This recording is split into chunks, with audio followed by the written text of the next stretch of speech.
नमस्कार दोस्तों, हमारे भोलेनाथ चैनल में आप सभी का बहुत बहुत स्वागत है। गाय को रोटी खिलाने से क्या चमत्कारिक फायदे हैं, बिना स्किप करें हमारी वीडियो को जरूर देखें। गौ माता को हमारे सभी 36 करोड़ के देवी देवताओं का वास होता है। इस कहानी के माध्यम से जरूर सुने। एक समय की बात थी। नारद मुनि तीनों लोकों का भ्रमण करते हुए कैलाश पर्वत पर जा पहुंचे थे। वहां पर भगवान भोलेनाथ और मां पार्वती को प्रणाम करते हैं। नारद मुनि को देखना भोलेनाथ प्रसन्न होते हैं और उनसे उनके आने का प्रयोजन पूछते हैं। तब नारद मुनि प्रसन्न होते हुए भगवान भोलेनाथ को कहते हैं कि हे प्रभु, आपको मेरे आने का प्रयोजन पता है, फिर भी आप मुझसे प्रश्न करते हैं। इस प्रकार भोलेनाथ बोलते हैं कि हे देवर्षि, मैं आपकी विधि को जानता हूँ। आप यह भी जानता हूँ कि आप मनुष्यों के कल्याण के लिए यहाँ पर पधारे हैं। हे नारद मुनि, आप निसंकोच होकर पूछें आपके मन में जो भी प्रश्न है वो। फिर नारद मुनि जी कहते हैं कि हे प्रभु, अगर आप कहते हैं तो मैं प्रश्न पूछने की चेष्टा करता हूँ। प्रभु, आज जब मैं पृथ्वी लोक का भ्रमण कर रहा था तब मैंने देखा कि कुछ मनुष्य गायों को मार रहे थे और कुछ लोग गायों की पूजा कर रहे थे। यह दृश्य देखकर मैं बड़ा ही चिंतित हो गया। मेरे मन में एक मनुष्य निष्पाप पशुओं पर अत्याचार क्यों करता है। हे प्रभु, मेरे मन में यह जानने की जिज्ञासा हो रही है कि जो मनुष्य गाय की सेवा करता है, उसकी पूजा करता है, उसे क्या फल मिलता है, और जो पापी गायों पर अत्याचार करता है उन्हें कौन सा दंड मिलता है। इस प्रकार नारद जी द्वारा प्रश्न पूछे जाने पर भोलेनाथ प्रसन्न होकर कहते हैं कि हे प्रभु, हे नारद मुनि जी, आपने उत्तम प्रश्न किया है। जो गायों को अत्याचार करते हैं और उन्हें काट देते हैं, उन्हें नरक में दंड मिलता है, और जो मनुष्य गायों की सेवा करता है उन्हें उत्तम लोकों की प्राप्ति होती है। मनुष्य को गाय की सेवा करने से कौन सा फल मिलता है, मैं आपको इस कथा के माध्यम से समझाता हूँ। देव ऋषि, आप इस कथा को ध्यान पूर्वक सुनिए। इस कथा को जो मनुष्य सुनता है और इसका प्रचार करता है, उसके समस्त पाप नष्ट हो जाते हैं, उसे धन धान्य की प्राप्ति होती है और मृत्यु के बाद भी उसे मोक्ष की प्राप्ति होती है।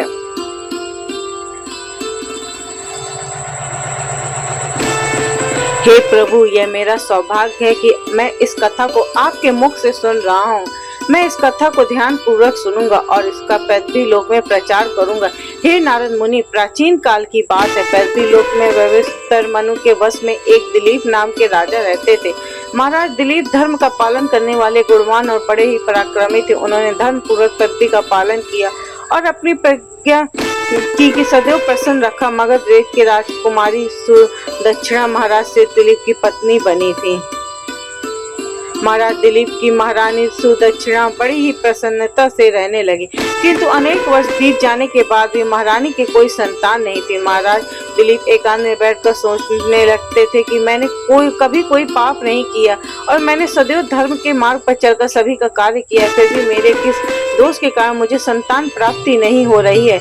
इतना सोचकर वह बहुत ही चिंतित हो गए। फिर उनके मन में एक विचार आया, इस समस्या का समाधान केवल गुरु वशिष्ठ जी के पास है, वही मेरे इस दोष के बारे में बताएंगे। आइए जानते हैं। यह वीडियो देखने से पहले लाइक शेयर सब्सक्राइब जरूर कर दें हमारे भोलेनाथ चैनल को, और पुत्र प्राप्ति के लिए कोई उपाय बताएंगे। इतना सोचकर महाराज दिलीप अपनी पत्नी के साथ गुरु वशिष्ठ जी के आश्रम पर पहुंच गए। आश्रम पर गुरु वशिष्ठ जी नित्य कर्म ध्यान आदि कार्य समाप्त करके अपनी पत्नी अरुंधति के साथ बैठे हुए थे। उसी समय महाराज दिलीप रानी के साथ उनके पास जाते हैं, उनका मार्गदर्शन करते हैं और उन्हें नमस्कार करते हैं। वशिष्ठ जी महाराज दिलीप का स्वागत किया और उनकी पत्नी अरुंधति ने महारानी का स्वागत किया और उनका कुशल मंगल पूछते हुए उन्हें आशीर्वाद दिया।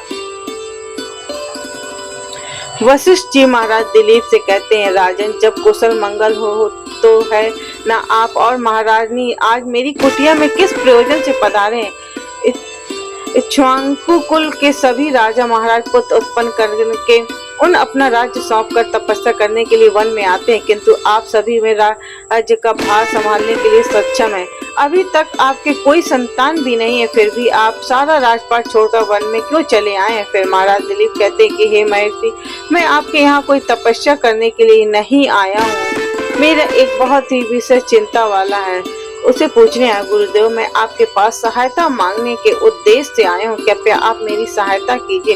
फिर से महर्षि वशिष्ठ कहते कि हे राजन, आपके जैसे महान सम्राट को भला किस बात की सहायता चाहिए, आप तो स्वयं सभी की सहायता करने में सक्षम है। इतनी सब बात सुनकर महाराज दिलीप कहते हैं, हे गुरुदेव, मैं आपके पास ये जानने के लिए आया हूँ कि किस दोष के कारण मुझे अभी तक कोई संतान प्राप्ति नहीं हुई। कृपा आप अपनी दिव्य दृष्टि शक्ति से देखकर मुझे मेरा दोष बताइए। उस दोष के निवारण के लिए मुझे उपाय भी अवश्य बताइए।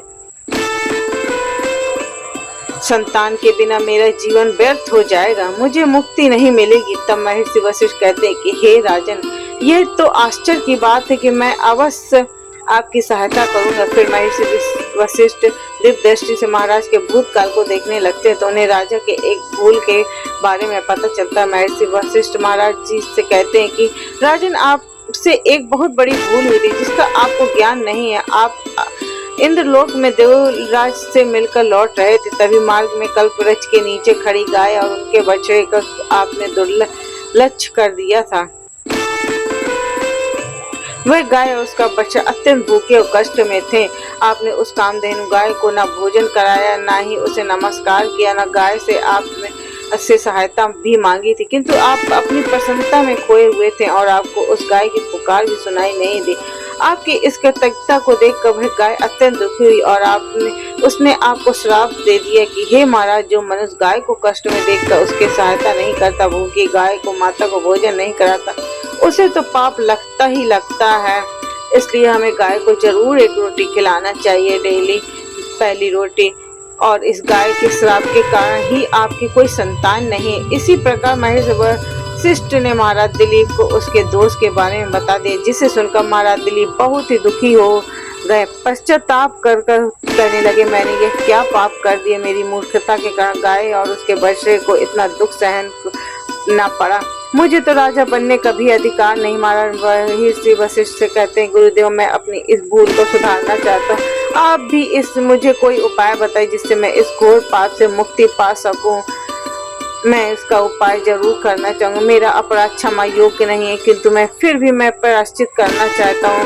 फिर महर्षि वशिष्ठ कहने लगते हैं कि हे राजन, आप दुखी न हो, इस दोष से मुक्ति का उपाय अवश्य। आप मेरे आश्रम की नंदिनी नाम की गाय की सेवा करो। वह उस कामधेनु गाय की पुत्री, जिस गाय के आपने सहायता नहीं की, अपनी पत्नी के साथ मिलकर तुम उस गाय की सेवा करो, उसकी आराधना करो, वह तुम्हें संतान प्रदान अवश्य करेगी। तभी वह नंदिनी गाय बाहर से उस आश्रम की तरफ आती है। उस गाय को आता देखकर महर्षि वशिष्ठ बोले, हे राजन, देखिए, केवल स्मरण करने मात्र से कल्याण करने वाली गाय यह नंदिनी गाय स्वयं चलकर आई है। आप भाग्यशाली हैं, गाय निश्चित ही आपके दुख को दूर करेगी। आप वन में इस नंदिनी गाय के पीछे पीछे चलकर इसकी सेवा करो, जंगल में रहने वाले हिंसक पक्षियों की इसकी रक्षा करो और आश्रम में लौटकर आने पर रानी दक्षिणा इस गाय की सेवा करेगी। इससे प्रसन्न होकर यह गाय तुझे निश्चित ही संतान प्रदान करेगी। महाराज दिलीप ऐसा ही करने का वचन लिया और गाय की सेवा करने लगे।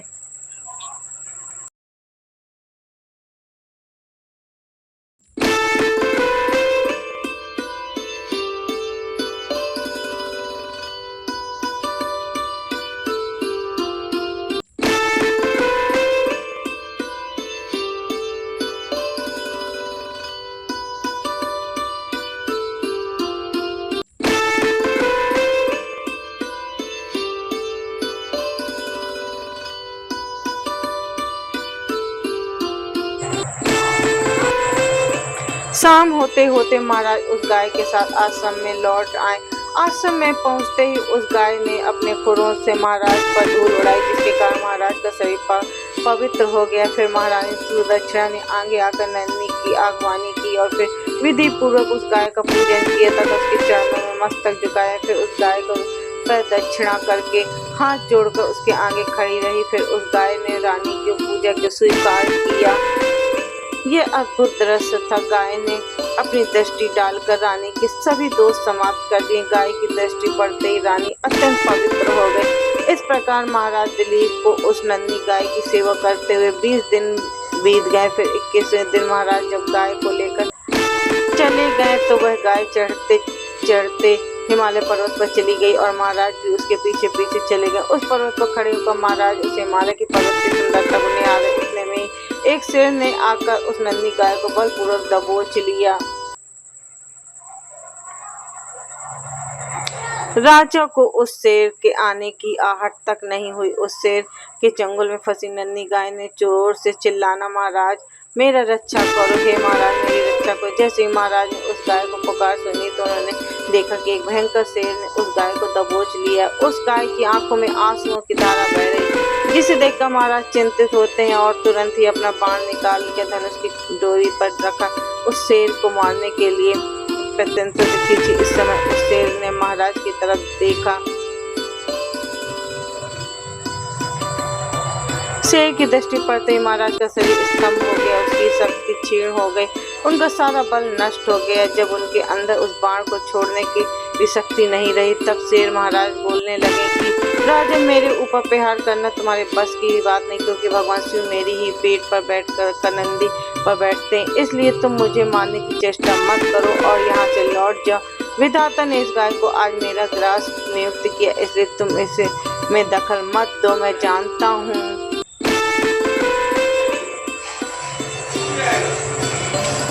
जानता हूँ तुम सूर्यवंश में जन्मे हुए राजा दिलीप हो। इस हिमालय के पर्वत पर भगवान शिव की बड़ी माया फैली हुई, इसलिए तुम तुरंत यहाँ से निकल जाओ। फिर महाराज बोलने लगे, मृगराज कृपा आप इस गाय को न मारे। यह गाय महर्षि वशिष्ठ जी की संपूर्ण मनोरथ को पूर्ण करने वाली नंदिनी गाय, इसकी हत्या करने पर तुम्हें वहाँ पाप लगेगा। गुरुदेव ने मुझे इस गाय की रक्षा और सेवा करने का आदेश दिया।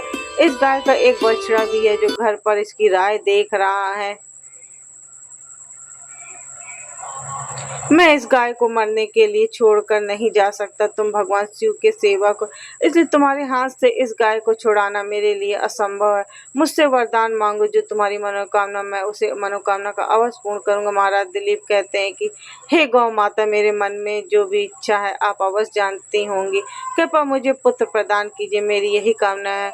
फिर उस नंदिनी गाय ने कहा, बेटा तुम पत्ते के दौड़ में मेरा दूध लेकर उनका पान करो, इससे तुम्हें अत्यंत बुद्धिमान और गुणवान पुत्र की प्राप्ति होगी। भगवान इसी तरह सबकी मनोकामनाएं पूर्ण करे जो भी यह वीडियो देख रहा। और महाराज दिलीप कहने लगते हैं, माता इस समय मैं आपके मधुर वचन सुनकर ही तृप्त हो चुका। अब आप मेरे साथ आश्रम पर चलिए। मैं आपकी पूजा आराधना करके तथा मेरे अनुष्ठान को पूरा करके आपके अमृत समान दूध का पान करता हूँ। उसके बाद महाराज दिलीप उस गाय को लेकर आश्रम चले गए। आश्रम में पहुंचते पर महारानी सुदक्षिणा के साथ उस गाय को पूजन किया। तब उस गाय ने कहा, हे महारानी, आप मेरी पेट पर स्पर्श करके आपको अत्यंत गुणवान, बलवान और विद्वान पुत्र की प्राप्ति होगी। महारानी ने गाय की पेट को स्पर्श किया। महाराज और महारानी ने उस गाय को विधिवत पूजा करके उसके अमृत के समान दूध को प्रसाद समझ कर ग्रहण किया।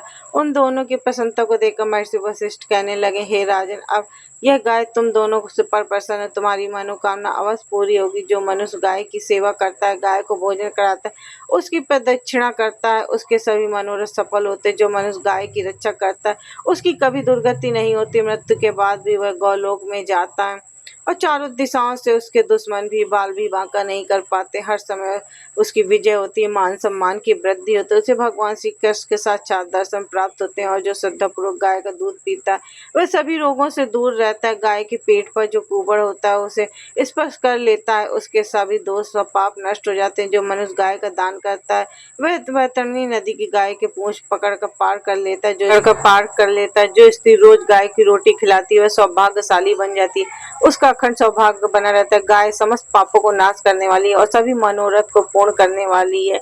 आप ये पूर्ण श्रद्धा भक्ति से करेंगे तो आपको अवश्य इसमें सभी मनोकामनाएं पूर्ण होंगी। सदैव इसका रक्षण, पूजन तथा इसे भोजन कराना चाहिए। घर की पहली रोटी अवश्य गाय को खिलानी। इतना करने से ही मनुष्य सभी ईश्वर को प्राप्त कर लेता है, उसकी दरिद्रता समाप्त हो जाती है। फिर भगवान भोलेनाथ कहते कि हे नारद मुनि जी, इस प्रकार से महाराज दिलीप द्वारा गाय की सेवा करने से उसे एक पुत्र की प्राप्ति हुई। आपको यह वीडियो अच्छा लगा तो लाइक शेयर सब्सक्राइब जरूर करें हमारे भोलेनाथ चैनल को। और एक आज ही से प्रण ले कि हम गाय को एक रोटी जरूर खिलाएंगे।